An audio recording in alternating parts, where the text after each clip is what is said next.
সবাইকে আমন্ত্রণ জানাচ্ছি গ্লিটার রান্নাঘর অনুষ্ঠানে। আমি রাফিয়া আহমেদ। প্রিয় দর্শক, সামনে মাহে রমজান, তাই মাহে রমজানকে সামনে রেখে আমাদের গ্লিটার রান্নাঘরের আজকের আয়োজন সার্ফ অ্যান্ড টার্ফ রাইস। এবং দর্শক, আমাদের আজকের রেসিপির পুষ্টি সম্পর্কিত তথ্যগুলো জানাতে আপনাদের সঙ্গে আছি আমি নুসরাত জাহান। দর্শক, দেখে নিই সার্ফ অ্যান্ড টার্ফ রাইস তৈরি করতে কি কি উপকরণ লাগছে। তেল পরিমাণ মতো, পেঁয়াজ কুচি আধা টেবিল চামচ, রসুন কুচি 1 চা চামচ, আদা কুচি 1 চা চামচ, মুরগির মাংস 1 কাপ, লবণ পরিমাণ মতো, গাজর কুচি আধা চা চামচ, মটরশুঁটি 1 কাপ, চিংড়ি মাছ 200 গ্রাম, সয়া সস 2 চা চামচ, টমেটো কেচাপ 2 চা চামচ, কোকোনাট ক্রিম মিল্ক 1 কাপ, গুঁড়ো দুধ 1 চা চামচ, চিকেন স্টক আধা চা চামচ, আস্ত কাঁচামরিচ 8টি, সাদা গোলমরিচ গুঁড়ো সামান্য, কালো গোলমরিচ গুঁড়ো সামান্য, সেদ্ধ পোলাওর চাল 1 কাপ, পেঁয়াজ বেরেস্তা পরিমাণ মতো, ধনিয়া পাতা কুচি পরিমাণ মতো, পুদিনা পাতা কুচি পরিমাণ মতো। আপু, চলো তাহলে আমাদের রান্না শুরু করে দিই।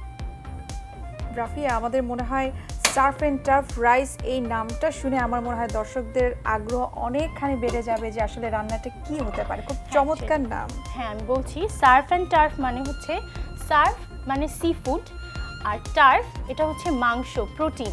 আচ্ছা, তো সার্ফ অ্যান্ড টার্ফ মানে হচ্ছে আমাদের এই রাইসটাতে মাছও যাবে এবং প্রোটিনও যাবে। সি ফুড হিসেবে আমি এখানে চিংড়ি ব্যবহার করি, মানে মাছ এবং চিকেন দুটোই আমরা একসঙ্গে পাচ্ছি। That's why Surf and turf rice নাম তো, তাই তো রেসিপিটার নাম। হ্যাঁ আপু, আমি এখানে পোলাওর চাল আগে থেকেই সিদ্ধ করে রেখেছি, তবে পুরোপুরি সিদ্ধ করিনি দর্শক, কারণ এটা আমরা পরে আবার চুলায় দিব। এটা হাফ বয়েল করে নিয়েছি, হাফ ডান করে নিয়েছি। আমি তেলটা দিয়ে দিচ্ছি। তো আপু, আমি প্রথমে পেঁয়াজ কুচিটা দিয়ে দিচ্ছি। খুব ছোট ছোট করে এটা স্লাইস করা, তাই না? ব্রুনাইস বড় যে কাটিংটা আছে সেটা, হাফ কাপ পরিমাণ পেঁয়াজ কুচি। খুব বাদামি করে আমরা ভাজবো নাকি খুব সফট হওয়ার পরেই আমরা বাকি ইনগ্রেডিয়েন্ট আর লাইট ব্রাউন হবে? আচ্ছা, আমাদের কিন্তু ইফতারের পরে যে আমরা যে মিলটা নিই, আমার মনে হয় কিছু হলেও প্রোটিন নেওয়া উচিত। অনেকেই ওই টাইমটাতে 10টা বা 11টা টাইমটাতে দেখা যায় খুব হালকা কিছু নিয়ে নেয়, ফ্রুটস বা লিকুইড কিছু, আর তখন কিন্তু অল্প করে হলেও কিছু প্রোটিন ইনটেক করা উচিত, খুব কম পরিমাণে। এখানে রসুন কুচি 1 চা চামচ পরিমাণ, এটা খুব ছোট করে কাটা। হ্যাঁ, আমি একেবারে মিহি কিমা করে নিয়েছি। আদা কুচি 1 চা চামচ পরিমাণ। দর্শক, একটু খেয়াল করবেন যে আমাদের আজকে সার্ফ অ্যান্ড টার্ফ রাইসের যে পেঁয়াজ, আদা, রসুন প্রতিটা আইটেম কিন্তু খুব কুচি কুচি করে কাটা। এটা একটু খেয়াল রাখতে হবে, তাই না? এখানে আমাদের বাটা কোনো কিছু থাকছে না, আদা না বাটা কোনো কিছু থাকছে না। এখন আমি চিকেনটা দিয়ে দিব। আগে চিকেনটা দিব কারণ চিংড়ি মাছটা খুব দ্রুত হয়ে যায়। তো আগে আমি চিকেনটা দিচ্ছি। লবণ দিয়ে দিচ্ছি।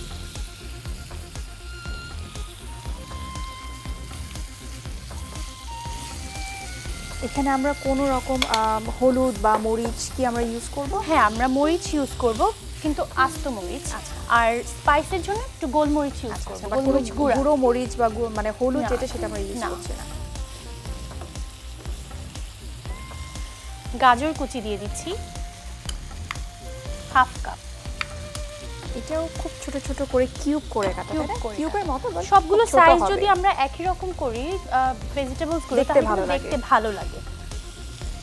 মটরশুঁটি আমি পুরোটা দিয়ে দিচ্ছি, 1 কাপের মতো হবে। আপু, এখন আমি চিংড়ি মাছগুলো দিয়ে দিচ্ছি। এটা খুব মাঝারি সাইজের। আমি কিন্তু লেজটা কাটিনি। আচ্ছা, দর্শক খেয়াল করবেন, এতে না দেখতে খুব সুন্দর লাগবে। তবে বড় চিংড়ি চুজ করার ক্ষেত্রে আমি দর্শকদেরকে বলবো যে চিংড়ির মাথার অংশে যে ফ্যাটটা থাকে সেটা ফেলে দিলে আমার মনে হয় এটা খুব স্বাস্থ্যসম্মত হবে, কারণ মাথাতে দেখা যায় চিংড়ি যে ফ্যাটটা থাকে, সেটা বাদ দিয়ে আমরা যদি রান্না করি তখন খুব সেফ হয় খাওয়াটা। এখন আমি সয়া সস দিব।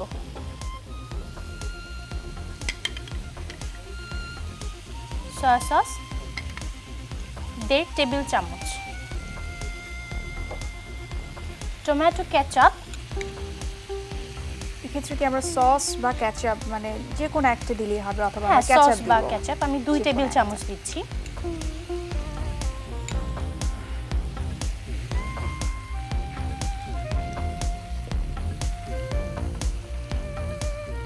এটাকে আমরা কোনো পানি দিব অল্প পরিমাণে, এটা হ্যাঁ, বয়েল আমরা করার পানি জন্য দিব। একটু বয়েল করার অল্প জন্য পরিমাণে পানি দিতে হবে। পানি না, আমি এখানে নারকেল দুধের ফার্স্ট যে মিল্ক বলে, ক্রিম যেটাতে বের আচ্ছা। হয় সেটা নিব।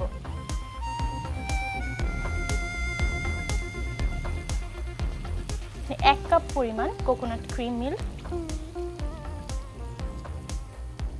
এটা মনে হয় রাফি একটু ঠিক হবে, তাই না? একটু হ্যাঁ, ঘন একটু হবে, ঠিক হবে, কারণ আমরা মিল্কটা। রাইস অ্যাড করব কিন্তু আচ্ছা। পরবর্তীতে।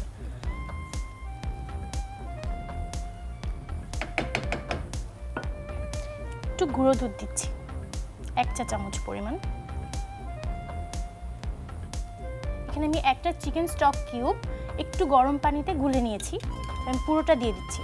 আমি কিন্তু এক্সট্রা কোনো পানি অ্যাড করব না, এই চিকেন স্টকটাই ওটাই পানি হিসেবে কাজ হ্যাঁ। করবে এটা বয়েল করার জন্য। পানিটা আমি অ্যাড করিনি, কারণ কি চিকেন স্টকে আলাদা একটা ফ্লেভার থাকে, তো পানি অ্যাড করলে ওই ফ্লেভারটা আসবে না, এই কারণে আমি এটা চিকেন কিন্তু স্টক। রাফিয়া খুব হাই প্রোটিন একটা খাবার। হ্যাঁ,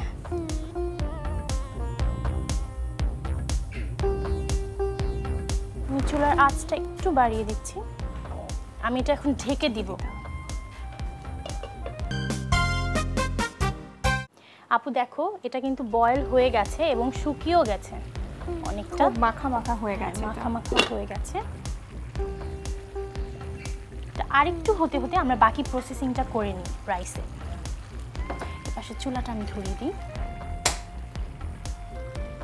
আপু যেহেতু এটা আমি এখন নামাবো, তো আমি লাল সবুজ কাঁচামরিচ নিয়েছি, দেখতে খুব ভালো হ্যাঁ। লাগে।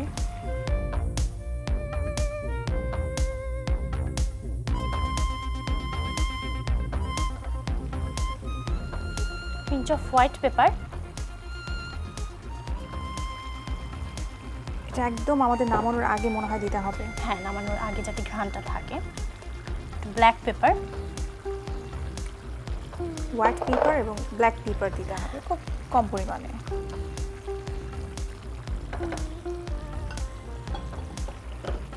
আপু দেখো, এটা পুরোপুরি ঘন হয়ে এসেছে। তুমি এইটা এই চুলায় দিয়ে দাও। আমরা শিফট করে ফেলছি, এটাকে এটা আমরা বন্ধ চুলা করে দাও। বন্ধ করে ফেলি।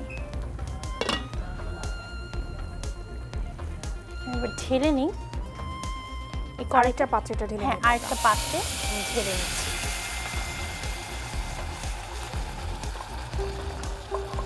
দেখো অনেকটা পানি আছে কিন্তু, তাই না? তো এই পানিতেই আমি রাইসটা দিয়ে দিব। যে রাইসটা সিদ্ধ করে রেখেছি হাফ ডান করে, চুলাটা একটু কমিয়ে দিই। যেহেতু এটা অলমোস্ট হাফ বয়েল আছে, হ্যাঁ। সো অত বেশি পানিরও কিন্তু দরকার হবে না, অতটুকু ঝোলেই হয়ে যাবে। হ্যাঁ।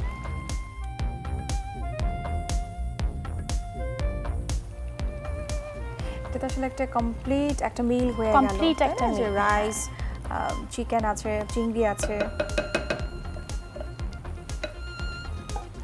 আমি উপর থেকে সামান্য একটু তেল দিব। ব্যাস। পেঁয়াজ বেরেস্তা,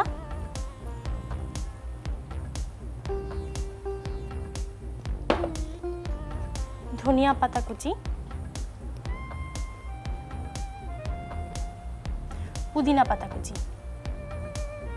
রাফিয়া, তোমাকে বলে রাখি, যাদের গ্যাসের সমস্যা আছে, গ্যাস্ট্রাইটিসের প্রবলেম আছে, হ্যাঁ। তারা কিন্তু বেরেস্তাটা একটু কম কম ইউজ করবে, কারণ use বেরেস্তা করলে কিন্তু ভালো হয়। প্রচুর গ্যাস ফর্ম করে, একটু মাথায় রাখতে হবে। ঠিক আছে, আপু ঢাকনাটা দাও, ওই যে ওই পাশে এইটাটা। আমি এখন একটু ঢেকে দিচ্ছি। এটা আমরা কতক্ষণ রেখে দিব? ঢেকে দিয়ে খুব আমি অল্প আছে। একটু চুলার আঁচটা একটু বাড়িয়ে দিই। জাস্ট এখন যে পানিটা ছিল ওটা শুকিয়ে গেলে আমরা নামিয়ে ফেলবো। আচ্ছা আচ্ছা, ততক্ষণে আমার মনে হয় রাইস যেটা হাফ বয়েল ছিল এটা ডান হয়ে যাবে, বয়েল full হয়ে যাবে। আপু দেখো হয়ে গেছে এবং পানিটাও কিন্তু শুকিয়ে এসেছে। অনেকটা শুকিয়ে এসেছে। হ্যাঁ, তো আমি চুলাটা অফ করে দিচ্ছি। আমি এখন সার্ভ করে নিই এটা।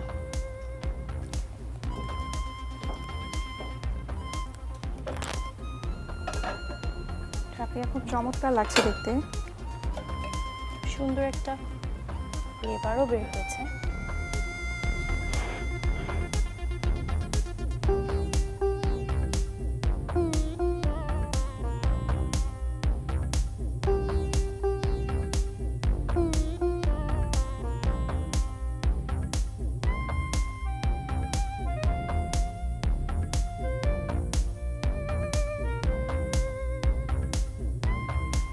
আপু, তৈরি হয়ে গেল মজাদার সার্ফ অ্যান্ড টার্ফ রাইস। খুব চমৎকার রেসিপির নাম তোমার, এবং আমার মনে খুব চমৎকারও হয়েছে খেতে। দর্শক, প্রস্তুত প্রণালীটি আরেকবার দেখে নিন। প্রথমে ফ্রাই প্যানে তেল দিন। এতে পেঁয়াজ কুচি, রসুন কুচি ও আদা কুচি দিয়ে কিছুক্ষণ ভাজুন। হালকা ভাজা হলে মুরগির মাংস, লবণ, গাজর কুচি, মটরশুঁটি, চিংড়ি মাছ, soya sauce, tomato ketchup, coconut cream milk, গুঁড়ো দুধ ও চিকেন স্টক দিয়ে ঢেকে সেদ্ধ করুন। সেদ্ধ হলে আস্ত কাঁচামরিচ, সাদা গোলমরিচ গুঁড়ো ও কালো গোলমরিচ গুঁড়ো দিয়ে অন্য সসপ্যানে ঢেলে দিন। এরপর সেদ্ধ চাল, তেল, পেঁয়াজ বেরেস্তা, ধনিয়া পাতা কুচি ও পুদিনা পাতা কুচি দিয়ে ঢেকে দিন। এরপর পানি শুকিয়ে আসলে নামিয়ে সাজিয়ে পরিবেশন করুন মজাদার Surf and turf rice. Rafia, আমাদের প্রস্তুত প্রণালী দেখা তো শেষ হয়ে গেল। এখন আমাদের রান্নাঘরে যে পরিচ্ছন্নতা সেটা কিন্তু আমরা একটু খেয়াল রাখবো, প্লাস কতটুকু যত্ন দরকার আমাদের হাঁড়ি পাতিল বা সব কিছুর জন্য কিন্তু আমাদের যে গ্লিটার ডিশ ওয়াশের, যেটা আমার মনে হয় আমাদের জন্য কাজের ক্ষেত্রে খুব হেল্প করবে। এবং এক্ষেত্রে আমার মনে হয় আমরা আজকের টিপসটা দেখে নিই, চলো। স্যুপ, গ্রেভি বা স্টু থেকে অতিরিক্ত ফ্যাট রিমুভ করতে হলে কতগুলো আইস কিউব মিশিয়ে দিন। দর্শক, দেখে নিলেন প্রস্তুত প্রণালী, জেনে নিলেন টিপস। তো আপু, এখন চলো আমরা অ্যানির কাছে চলে যাই। চলো আজকে কথা না বাড়ি আমরা অ্যানির কাছে চলে যাই, দেখি অ্যানি আজকে আমাদেরকে কোথায় নিয়ে যায়।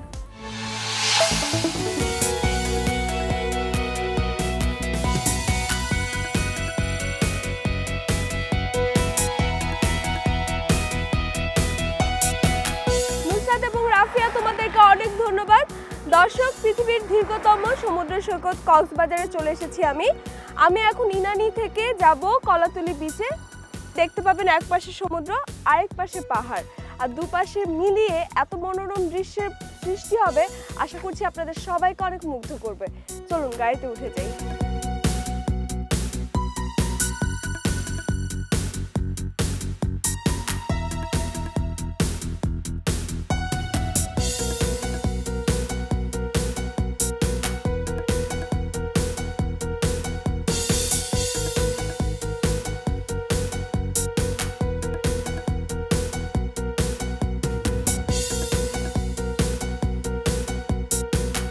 যাওয়ার পথে সুন্দর একটা খাল দেখতে পাবেন, এই খালটার নাম রেজু খাল। চলুন আপনাদেরকে দেখাই।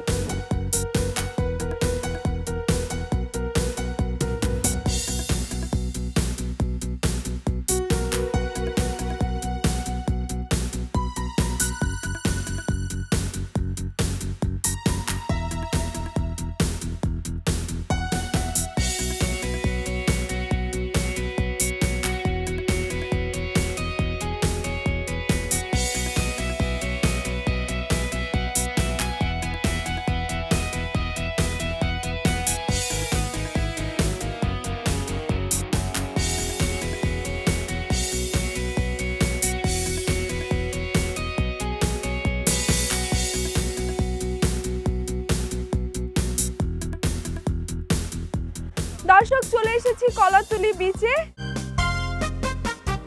চমৎকার একটু রেসিপি দেখাবো আপনাদের জন্য। হ্যাঁ, সেজন্য আমি এখন চলে এসেছি হোটেল দি কক্সটুডেতে, আর আমার সাথে আছে এখানকার এক্সিকিউটিভ সুশেফ বাবু। চলুন কথা বলা যাক তার সাথে। কেমন আছেন আপনি? জি ভালো, আপনি ভালো আছেন? অনেক ভালো আছি, খুব ভালো লাগছে এই পরিবেশে আজকে এসেছি, তার মধ্যে আপনাদের হোটেলে এসেছি। তো আজকে গ্লিটার রান্নাঘর দর্শকদের উদ্দেশ্যে কি তৈরি করে দেখাবেন? আমি আজকে একটা মজার ডেজার্ট করে দেখাবো দর্শকদের জন্য। খুবই সহজ, এটার নামটা কি? এটার নাম হলো ফ্রুট ট্রাইফেল। খুবই মজার, কিন্তু খুব একটা বেশি কষ্টের না। আচ্ছা, ইজি আছে, আমি করে দেখাই, দেখেন। এবং খুব হেলদিও মনে হচ্ছে। হ্যাঁ অবশ্যই, যেহেতু ফ্রুট ট্রাইফেল, ফ্রুটসের। হ্যাঁ, আমি সসটা আগে করে রেখেছি। এটা কাস্টার্ড আর ফ্রুটস মিক্স ফ্রুটস কেটে রাখছি। দর্শক আপনারা আপনাদের ইচ্ছে মতো ফ্রুটস নিয়ে নিতে পারেন। এটা হচ্ছে আমার স্পঞ্জ কেক। আমি শুরু করি। আমার মনে হয় যে যারা সমুদ্রকে উপভোগ করতে চান তারা হোটেল ডি কক্সটুডেতে আসতে পারেন। ঠিক এখান থেকে আপনারা আপনাদের মন মতো সমুদ্রকে উপলব্ধি করতে পারবেন।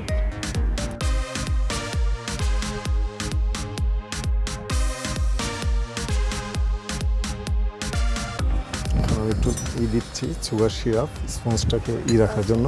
সুগার সিরাপ দেওয়া হচ্ছে সফট করার জন্য।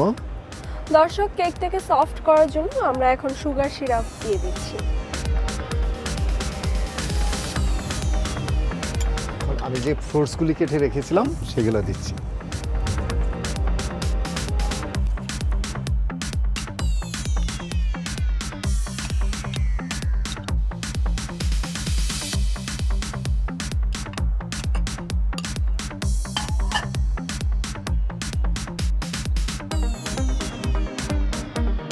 আমরা চাইলে এখানে চেরি দিতে পারি, স্ট্রবেরি দিতে পারি। আসলে ফ্রুটস এর কম্বিনেশনটাও কিন্তু ঠিক রাখাটা খুব জরুরি। আমি এখন কাস্টার্ডটা দিয়ে দিচ্ছি। আমরা উপর দিয়ে এখন কাস্টার্ড দিয়ে দিচ্ছি। খুব একটা কষ্টের না, কিন্তু খুবই ইজি। না, খুব ইজি। চেষ্টা করলে ঘরে আমার মনে হয় আসলে অনেকের বাচ্চারাই আছে যারা ফল খেতে চায় না, তাদেরকে এত চমৎকার করে যদি তৈরি করে দেওয়া হয়, আমার খুবই হেলদি একটা খাবার তারা খেতে পাবে। আর বড়দের জন্য তো অবশ্যই ভালো।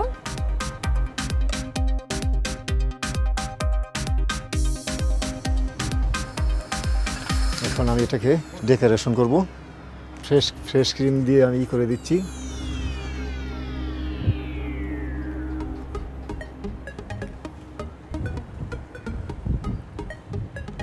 বাতাস আর সমুদ্রের গর্জন, তার মধ্যে এই চমৎকার ডেজার্ট, সবকিছু মিলিয়ে আমি মুগ্ধ। দর্শক, আশা করছি এই মুহূর্তে যারা আমাদেরকে দেখছেন তারা এখানে না আসলেও অনেকখানি মুগ্ধতা আপনাদের মাঝে আমি ছড়িয়ে দিতে পেরেছি।